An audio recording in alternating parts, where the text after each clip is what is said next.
বাবা, সকাল সকাল জামা কাপড় গোছগাছ করতে একদম বাবা হাঁপিয়ে গেলাম। দেখি আর এগুলো আছে বাকি, এগুলো একটু ঠিকঠাক করে রাখতে পারলেই আমার কাজটা এখন সকালকার মতো কমপ্লিট হবে। দেখি জামাগুলো একটু ভাঁজ করে রেখে দিই।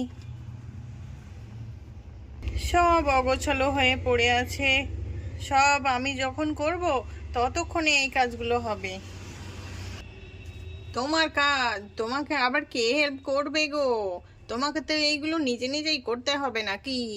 আমাদের কাজ যেমন আমরা নিজে নিজে করি, সেরকম তোমাদের কাজ তো তোমাকে নিজে নিজেই করতে হবে। এত বিরক্ত হলে হবে? আরে, বিরক্ত কোথায় হচ্ছি? আসলে সকাল থেকে উঠেই হাতটা দেখতে পাচ্ছ না, বন্ধ নেই, সেই জন্য বলছি।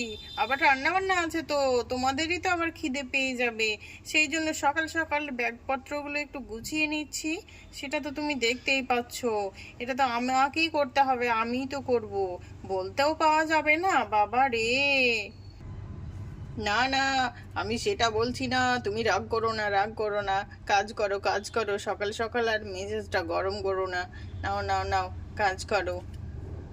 মাম্মা মাম্মা, তোমার তো ব্যাগ গোছানো প্রায় কমপ্লিট। কই, আমার মেকআপটা তো বের করে দিচ্ছ না? এই দেখো, আবার শুরু হলো। তোর মেকআপ নিয়ে আর ঘুম আসবে না, আমি ঠিক দিচ্ছি, একটু ওয়েট কর। বাবা রে বাবা, এই মেকআপ মেকআপ করে মেয়েটা পাগল হয়ে গেল, আমার কানটাও অবশ হয়ে গেল। যাই, তোকে আগে ওটা বের করে দিই, না হলে আমি আর শান্তি পাবো না। দেখি এটাকে এবার বন্ধ করে রাখি। তুমি তো দিচ্ছি দিচ্ছি করছো, আর দিচ্ছ না, সেই জন্যই তো জিজ্ঞাসা করছি। ঠিক আছে ঠিক আছে ঠিক আছে, তোমাকে আর অত চিন্তা করতে হবে না, আমি এক্ষুনি নিয়ে চলে আসছি। তুমি বসো, আমি এই বাক্সটা রেখে আসি আর নিয়ে আসি তোমার জিনিস। যাই, এটা এখন রেখে দিয়ে আসি। কই বাবলি, কোথায় গেলে? এই তো নাও, তোমার জিনিস নিয়ে আসলাম। নাও, তুমি দেখবে, তারপরে তোমার শান্তি হবে, বুঝতে পারছি। নাও, এদিকে এসো দেখিনি। কোথায় মাম্মাম? দাও। এ নাও। আমি তো বলছি না, কতবার করে বলছি যে আমি নিয়ে এসেছি, নিয়ে এসেছি, চিন্তা করো না, ঠিক সময় মতো আমি ঠিক বের করে দিচ্ছি। নাও নাও নাও, এবার খুশি তো?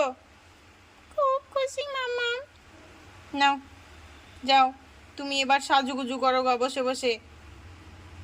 আর শোনো, মুখে এক গাদা রং মেখো না, তখন দেখতে একদম খারাপ লাগবে। সাজুগুজু তো আর হবে না, তখন আরো অন্যরকম হয়ে যাবে। এক গাদা রং মেখো না। যাও, একটু নিয়ে খেলা করো, তারপর রেখে দিও জায়গা মতো, ঠিক আছে? আচ্ছা ঠিক আছে মা, আমি যাই। এই মেকআপ বক্স, তোর জন্য আমি কত টেনশন করছিলাম, তুই কি জানিস?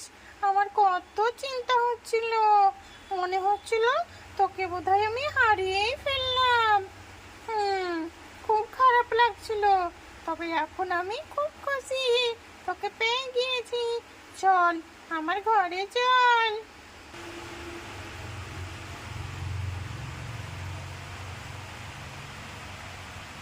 এই বলে বাবলি আয়নার সামনে বসে সাজুগুজু করতে লাগলো। বাবলি তো খুব খুশি।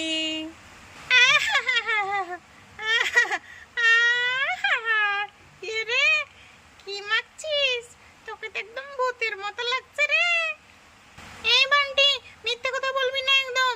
আমাকে ভূতের মতো লাগছে, আমি একটু সাজুগুজু করছি। আমাকে ভূতের মতো লাগবে কেন? আমাকে সুন্দরী লাগবে, তুই দেখতে পাচ্ছিস না? ওরে বাবা, যাতা সুন্দরী লাগছে, দেখে তো ভূতের মতো লাগছে। মেকআপ করাই তো জানিস না, তাহলে আবার মেকআপ বক্স নিয়ে বসেছে। আবার রাত্রে ঘুম নেই, মেকআপ মেকআপ করে। যা, পিসিমণির কাছে গিয়ে একটু সাজুগুজু করে নে। তুই কি একা একা পারবি নাকি? তুই তো বাচ্চা মেয়ে। হ্যাঁ আমি পারবো, তোকে ভাবতে হবে না, আমি ঠিক পারবো। যখন পারবো না, তখন আমি মামামের কাছে না হলে পিসিমণির কাছে গিয়ে ঠিক করে নেব, তোকে অত ব্যস্ত হতে হবে না। ততক্ষণে নিজে নিজে করতে গিয়ে তুই ভূত সেজে যাবি, ভূত। দেখি বাবা, আমি ওইদিকে যাই আগে ভাগেই, না হলে আমি আবার ভয় পেয়ে যাব। এটা আবার কে বলে, তখন আমি আবার ভয় পেয়ে পালাবো, এখনই পালিয়ে যাই। যা যা যা, দুষ্টু কোথাকার, দূর এখান থেকে, আমার এদিকে সর, আমাকে একটু শান্তিতে সাজুগুজু করতে দে দেখিনি। যা দুষ্টু কোথাকার।